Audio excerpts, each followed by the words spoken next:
திரு மதுக்கூர் ராமலிங்கம் அவர்களை அன்போடு அழைக்கிறேன். நான் அந்த பக்கம் உட்கார்ந்திருப்பதாலேயே நான் அவர்களைச் சேர்ந்தவன் என்று நீங்கள் புரிந்து கொள்ள வேண்டாம். அதை அவர்களே ஒத்துக்கொள்ள மாட்டார்கள். ஏனென்றால் ஐயா அவர்கள் தன்னுடைய தொலைக்காட்சி விவாதத்திலேயே தன்னை ஒரு வலதுசாரி ஆதரவாளர் என்று பெருமையாக போட்டுக்கொள்பவர். ஆனால் நான் ஒரு இடதுசாரி. எனவே அவர்கள் சொல்லுகிற கருத்துக்கும் என்னுடைய கருத்துக்கும் சம்பந்தம் இல்லை என்பதை நான் முதலிலேயே இதை அப்ரூவர் என்று நீங்கள் எடுத்துக்கொண்டால் கூட பரவாயில்லை. நாடாளுமன்றத்தில் சட்டம் வரும்போது பாஜகவும் ஆதரிச்சு அந்த பட்டன் அழுத்துறாங்க, காங்கிரஸும் ஆதரிச்சு அந்த பட்டன் அழுத்துறாங்க, மார்க்சிஸ்ட் கம்யூனிஸ்ட் கட்சியும் ஆதரிச்சு அந்த பட்டன் அழுத்துது. முரண்பாடு இருக்குன்னு பேசுறீங்க, சட்டம்னு வரும்போது ஆதரிச்சுட்டு இங்க முரண்பட்டா எப்படி? நாங்க மட்டும் இல்ல, மாயாவதி ஆதரித்தார், ராம்விலாஸ் பஸ்வான் ஆதரித்தார், அதிமுகவும் கூட ஆவேசமாக பேசிவிட்டு ஆதரித்தது.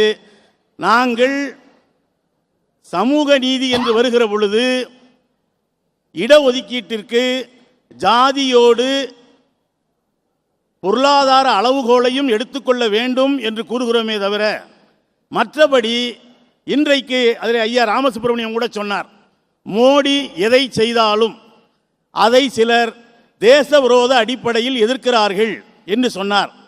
அந்த அடிப்படையில் பார்த்தால் நானும் கூட ஒரு தேச விரோதி தான். ஏனென்றால் இதை 8 லட்சம் என்று கொண்டு வந்திருப்பது அடிப்படையிலேயே மோசடித்தனமானது. இதில் 90% பேரை இவர்கள் உயர் வரம்புக்குள்ளே கொண்டு வந்து விடுகிறார்கள் என்பதை தயவு செய்து புரிந்து கொள்ள வேண்டும். மோடி அவர்கள் ஆட்சிக்கு வந்த பிறகு 2018ஆம் ஆண்டில் மட்டும் கிட்டத்தட்ட 1 கோடி வேலை வாய்ப்புகள் பறிபோயிருக்கிறது. இந்த பண மதிப்பிழப்பு நடவடிக்கை மூலமாகவும் ஜிஎஸ்டி வரி காரணமாகவும் ஏராளமான சிறு குறு நிறுவனங்கள் மூடப்பட்டிருக்கின்றன. எனவே எல்லோருக்குமான வேலை என்பது பறிக்கப்பட்டிருக்கிற சூழ்நிலையிலே தான் வேலை இல்லாதவர்களிடையே நான் உங்களுக்கு 10,000 கொடுக்குறேன்னு சொல்றாங்க. சரி, இப்போ ஏன் பாயிண்ட்டுக்கு வரேன். இதில் இன்னும் சொல்ல போனால் நாங்கள் ஒரு வருவாயை அடிப்படையாக வைக்க வேண்டும் என்று சொல்லுகிற பொழுது இங்கே அழுத்தம் திருத்தமா பேசுற மதுக்கூர் ராமலிங்கத்தின் கட்சி நாடாளுமன்றத்தில் வாக்கெடுப்பு நடக்கும்போது இந்த தரப்போடு சாய்ந்தது. இன்றைய பொருளும் அந்த சாய்மானம் பத்தின ஒரு விவாதம். அதாவது குணா, ஒரு ரயிலில் ஒன்றா போகிறதுனாலேயே எல்லாரும் ஒன்றுன்னு அர்த்தம் கிடையாது. அவங்க ஒரு நோக்கத்துக்கு கொண்டு வந்திருக்காங்க, அவசர கோலத்தில் எந்த விதமான கலந்த ஆலோசனையும் எடுக்காமல். ஆனால் உண்மையில் சமூக ஏற்றத்தாழ்வு இருக்கிற, ஜாதி அடிப்படையிலான வேறுபாடு இருக்கிற ஒரு சமூகத்தில் பொருளாதார ரீதியிலான ஏற்றத்தாழ்வும் இருக்கிறது என்று நீண்ட காலமாக நம்புவதால், ராமலிங்கம், நீங்க ஒரே ட்ரெயின்ல பயணம் மட்டும் பண்ணல, ஒரே ஸ்டேஷன்ல இறங்கிட்டீங்க. அது ஒரு தற்செயலானது. அதாவது அவங்க இறங்கின ஸ்டேஷன்ல நாங்க இறங்கல, நாங்க ஏற்கனவே இறங்கணும் நினைச்ச ஸ்டேஷன்ல இப்போ அவங்க இறங்கியிருக்காங்களே தவிர வேற ஒன்றும் கிடையாது. 2 பேரும் ஒரே ஸ்டேஷன்ல இறங்குறதுனாலேயே 2 பேரும் ஒரே வீட்டுக்குத்தான் போய்வீர்கள் என்று நினைக்காதீர்கள். அவங்க போக நினைக்கிற வீடு வேறு, நாங்கள் போக நினைக்கிற வீடு வேறு. ஏன்னா அவங்க வலதுசாரி, நாங்க இடதுசாரி. நான் அடுத்து வர்ற இடம் என்ன தெரியுமா? நமக்கு உங்களுக்கு ஆதரவாக தான் நான் பேசிக்கிட்டு இருக்கேன். அதாவது ஜாதியை கணிப்பதில் ஏராளமான தாழ்த்தப்பட்ட மக்களை பற்றி நான் பேசவே இல்லைங்க. இன்னும் சொல்ல போனால் 18+1 19 அல்ல, நியாயமாக 20% இடஒதுக்கீடு வருமான வரம்பின் அடிப்படையில் தீர்மானிக்கப்பட வேண்டும். அதில் எந்த விவாதமும் கிடையாது. ஆனால் பிரச்சனை எங்கே வருதுன்னா, நீங்கள் தமிழக அரசு பட்டியலில் பிற்படுத்தப்பட்டவராக இருப்பீங்க, மத்திய அரசு பட்டியலுக்கு போகிற பொழுது நீங்கள் முற்படுத்தப்பட்டவராக மாறிடுவீங்க. இது ஒரே பட்டியல் கிடையாது. நீங்கள் தமிழ்நாட்டு வேலைக்கு ஒரு ஜாதின்னு சொன்னீங்கன்னா பிற்படுத்தப்பட்டிய பட்டியல் இருக்கீங்க. ஆனால் இதர பிற்படுத்தப்பட்டவர் என்று சொல்லப்படுகிற மத்திய அரசு பட்டியலுக்கு போகிற பொழுது நீங்கள் முற்படுத்தப்பட்டவராக மாறிடுறீங்க. இந்த பொருளாதார அடிப்படையில் இடஒதுக்கீட்டை தீர்மானிக்கிற பொழுது என்ன ஒன்று வரும்னா, தமிழ்நாட்டில் ஒருவேளை பிற்படுத்தப்பட்டவராக இருந்து மத்திய அரசு பட்டியலுக்கு அவங்க போகலைன்னு சொன்னால் அவர்கள் இதை பயன்படுத்தி கொள்ள ஒரு சிறு வாய்ப்பு வரும். ஒன்று ஏற்கனவே, ஏன்னா பிஜேபி நீங்கள் கூட சொன்னீங்க ஒரே ஸ்டேஷன், ஆர்எஸ்எஸ் இயக்கம் ஒருபோதும் இடஒதுக்கீட்டை ஒத்துக்கொள்வதே இல்லை. பீகார் சட்டமன்ற தேர்தலில் ஆர்எஸ்எஸ் தலைவர் மோகன் பகவத் அவர்கள் ஒட்டுமொத்தமான இடஒதுக்கீட்டை ஒழித்து கட்ட வேண்டும் என்று சொன்னார்கள். இடஒதுக்கீடு கூடாது என்பது வேறு, இடஒதுக்கீட்டு உண்மையிலேயே உரியவருக்கு போய் சேர வேண்டும் என்று நினைக்கிறோம். நான் இன்னொரு கேள்வி எழுப்புறேன். ஏன் தனியார் துறையில் இடஒதுக்கீடு பேச மறுக்கிறாங்க பல பேர்? ஏன் இன்னைக்கு நேற்று கூட தமிழ்நாடு அரசு மாநாடு போட்டு நாங்கள் 1 லட்சம் பேர் வேலை 3 லட்சம் வருது, எங்க வருதுன்னு தெரியல, எல்லாம் பேப்பர்ல தான் இருக்கு. அப்படி ஒருவேளை வந்தால் ஏன் அதுல தனியார் துறை இடஒதுக்கீடு கொடுத்தா? தனியார் துறையில் இன்னும் சொல்ல போனா, நீங்க குறுக்கு கேள்வி கேட்டதால சொல்றேன், நான் ஒரு கம்யூனிஸ்டுங்கிற முறையில் சொல்றேன், கல்வி மற்றும் அரசு வேலை வாய்ப்புகளில் மட்டுமல்ல, ஆலயத்தினுடைய கருவறைக்குள்ளேயே கூட இடஒதுக்கீடு வேண்டும். தமிழகத்தில் தந்தை பெரியார் அவர்கள் அனைத்து ஜாதியினரும் அர்ச்சகராக வேண்டும் என்று போராட்டம் நடத்தினார். இன்றைக்கு கேரளத்தில் பினராயி விஜயன் தலைமையிலான அரசாங்கம் அனைத்து ஜாதியினரையும் கருவறைக்குள்ளும் இடஒதுக்கீடு கிடைத்திருக்கிறது. அரசு கல்வி வேலை கேட்கிற இடஒதுக்கீடு ஜாதி அடிப்படையிலான இடஒதுக்கீடு. நாம் பேசுவது இப்போதைய தலைப்பு பொருளாதார அடிப்படையிலான ஒதுக்கீட்டை நீங்க ஏன் ஆதரிக்கிறீங்க? நான் தான் சொல்றேன், ஏற்கனவே சட்டநாதன் கமிஷனும் சரி, தமிழகத்தில் தமிழக அரசினால் நியமிக்கப்பட்ட 2 அம்பாசங்கர் கமிஷனும் சரி, நாங்கள் பிற்படுத்தப்பட்டோருக்கு இடஒதுக்கீடு கூடாதுன்னே சொல்லலைங்க.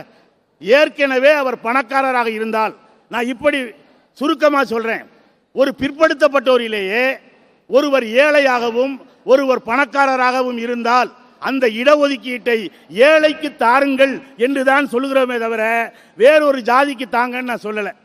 இன்னொரு பிரச்சனை என்ன வருது இதுல? ஐயா கூட சொன்னார், திடீர்னு நினைச்சா ஏழை பணக்காரன் ஆயிடலாம், ஆனா ஜாதி மாற முடியாது. நான் ஒத்துக்கிறேன் அடிப்படையில். ஆனா சினிமா போல அவ்வளவு எளிதாக யாரும் ஒரே நாள் இரவில் வேணா படையப்பா படத்தில் ரஜினி வேணா ஒரே பாட்டில் ஏழையா இருந்து பணக்காரனா மாறலாம். ஆனா எத்தனை சென்னையில் இருக்கிற ஏழை எளிய மக்கள் எத்தனை பேர் ஒரே இரவுல பணக்காரனா மாறுறாங்க? தாழ்த்தப்பட்ட மக்களுக்கான இடஒதுக்கீட்டிலே எந்த பொருளாதார வரம்பும் வைக்கக்கூடாது. இதர பிற்படுத்தப்பட்ட மக்கள் என்று வருகிற பொழுது அந்த இடஒதுக்கீட்டினுடைய பயன் ஒரு ஏழை பணக்காரர் என்று பார்த்தா, அதுலயும் கூட நான் தெளிவா சொல்றேன், அந்த ஓபிசிக்கு அந்த இடஒதுக்கீடு நீங்களே முரண்படுறீங்களே, உங்க கருத்தில் நீங்களே முரண்படுறீங்க. தாழ்த்தப்பட்டவர்களுக்கு பொருளாதார அளவுகோல் எந்த சூழலையும் கூடாது, கிரிமிலேயர் கூடாதுன்னா, ஏற்கனவே சொல்லப்படுற ஒரு வாதம் என்னன்னா, யார் இடஒதுக்கீட்டால் பயன்பெறுகிறார்களோ அவங்களே பயன்பெறுறாங்க. ஐஏஎஸ் அதிகாரியோட பிள்ளைகள், ஐபிஎஸ் அதிகாரியோட பிள்ளைகள், வசதியானவர்கள், இவங்களே மீண்டும் மீண்டும் இடஒதுக்கீட்டை பயன்பெறுறாங்க. யாருக்கு உண்மையாலுமே தேவையோ அவர்கள் பயன்பெறுவதில்லை. இந்த ஒரு வாதம் தொடர்ச்சியாக முன்வைக்கப்படுது. இல்லை, அந்த இடத்துல தான் நீங்க ஃபாதர் கஸ்பர் சொன்னதை கணக்கில் எடுத்துக்கணும். ஒரு தாழ்த்தப்பட்டவர் என்று எடுத்துக்கொண்டால் அவர் எவ்வளவு உயர் பதவிக்கு போனாலும் கூட அந்த ஜாதி என்கிற இழிவை சுமக்க வேண்டியிருக்கு. நான் எளிமையாக ஒரு கேள்வி கேட்கிறேன், இங்கே தமிழ்நாட்டில் ஒரே பிற்படுத்தப்பட்டவர் என்கிற பட்டியல் தான் இருந்துச்சு. ஏன் எங்களை மிகவும் பிற்படுத்தவர் அறிவிக்க வேண்டிய தேவை எங்கிருந்து வந்தது? நாங்கள் பிற்படுத்தப்பட்டவரிலேயே சில முற்படுத்தப்பட்டவர்கள் எல்லா வாய்ப்புகளையும் எடுத்துக்கொள்கிறார்கள். எனவே எங்களுக்கு தனி இடஒதுக்கீடு வேண்டும் என்கிற மிகப்பெரிய கிளர்ச்சி தமிழ்நாட்டில் முன்னெடுக்கப்பட்டது.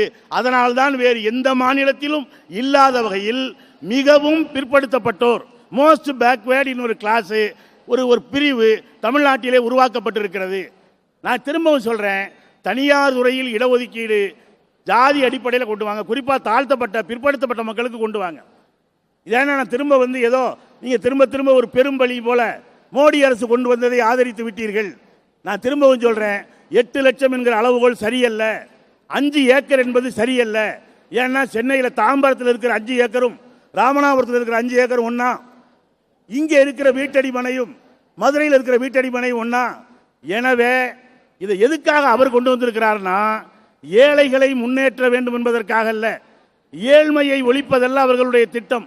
ஒட்டுமொத்தமாக ஏழைகளையே ஒழிப்பதுதான் அவர்களுடைய திட்டம். தேர்தல் நெருங்குவதால் எப்படியாவது ஒரு பகுதி வாக்குகளை பெற்றுவிட்ட முடியுமா என்கிற காரணத்தினால்தான் செய்திருக்கிறார்களே தவிர, எனவே அவங்க கொண்டு வந்தது காரணம்னா நீங்க ஆதரிச்சதுக்கு என்ன காரணம்? இல்லை, நாங்கள் காலங்காலமாக ஏழை மக்களுக்கு ஒரு பிரிவு தரப்பட வேண்டும் என்று சொன்ன காரணத்தை ஆதரிச்சோமே தவிர, திரும்ப அந்த நாடாளுமன்ற உரைகளை நீங்க கவனிச்சீங்கன்னா முழுக்க அந்த மசோதாவில் இருக்கிற குறைகளை, தவறுகளை முழுமையாக சுட்டிக்காட்டி இருக்கிறார்கள். 8 லட்சம் கூடாதுன்னு சொல்லியிருக்கான், 5 ஏக்கர் கூடாதுன்னு சொல்லியிருக்கான். இதையெல்லாம் விட குறுக்கிட்டு கேட்கறதுனால சொல்றேன், இப்படி அவசரமாக கொண்டு வர வேண்டாம். நாடாளுமன்றத்தினுடைய நிலைக்குழுவுக்கு அனுப்புங்கள். அனைத்து தரப்பு கருத்தையும் ஏற்ற பிறகு கொண்டு வரலாம். நான் ஒரே ஒரு கேள்வியோட முடிக்கிறேன். நான் ஏன் மோடி இதை தேர்தலுக்காக கொண்டு வந்தான்னு சொன்னேன்னா, 7 தமிழர்களை விடுதலை செய்யுங்கள் என்று தமிழக சட்டமன்றம் ஒருமனதாக நிறைவேற்றி அனுப்பிய தீர்மானம் குடியரசுத் தலைவர் மாளிகையில் சொல்றாங்க, எங்கய்யா ஃபைல்னு கேட்டா காணா போச்சுங்கிறாங்க. இப்படி இருக்கிற நிலையில் உள்துறை அமைச்சரிடமிருந்து வரவே இல்லைன்னு சொல்றாங்க. ஆனால் குடியரசுத் தலைவர் உடனடியாக இதை ஆதரிக்க வேண்டிய, அங்கீகரிக்க வேண்டிய அவசியம் என்னவென்றால் தேர்தல் லாபம் மட்டும்தான். எனவே தனியார் துறையில் இடஒதுக்கீடு என்பதுதான் உண்மையான சமூக நீதியை நோக்கிய பயணமாக இருக்கும்.